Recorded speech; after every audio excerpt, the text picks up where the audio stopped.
तो hello guys, आज हमारे ब्लॉग का तीसरा दिन है। करते हैं अपना ब्लॉग स्टार्ट। भाई हम आज जल्दी नहीं को गए थे रेडी। फिर भाई हमने रोटी पानी खाया, रोटी पानी खाकर और परना बांध कर चल दिए थे अपने काम पर। फिर भाई हम पहुंच गए थे खिदराबाद नीरज भाई की दुकान पर, क्योंकि नीरज भाई का जापानी चौकटो का काम है। तो फिर नीरज भाई के साथ बात करके हमने मैप लोकेशन भर कर चल दिए थे अपनी लोकेशन पर। भाई हम पहुंच गए थे खिदराबाद से सीधे लेद्दी। लेद्दी से दो रास्ते जा रहे थे, एक बिलासपुर ने और एक नगलिन। तो हम शॉर्टकट रास्ते पर मुड़ गए थे। तो आगे देखा मौसम हो रहा था खराब। फिर हमने बाइक साइड में रोककर बारिश रुकने का किया इंतजार।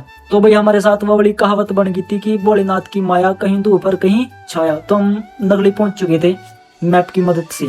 भाई हम जैसे ही नगली पहुंचे, मैप ने कर दिया था हम कंफ्यूज, क्योंकि वहां से दो रास्ते जा रहे थे।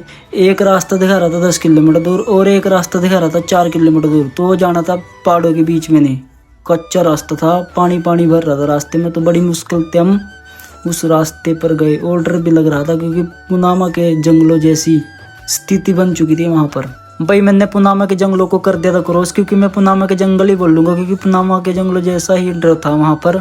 तो आगे नदी और पत्थरों वाला एरिया था, नदी में पानी कम था, इसलिए मैंने नदी क्रॉस कर दी थी। तो आगे हाईवे पर चढ़ चुका था मैं, जिस लोकेशन पर जाना था मैं वहां पर पहुंच चुका था सही सलामत। फिर भाई हम पहुंच गए थे अपनी लोकेशन पर भगवानपुर, क्योंकि वहां पर एयरटेल टावर का 5G का सर्वा करना था और मेरे फोन में बैटरी भी कम रह गई थी।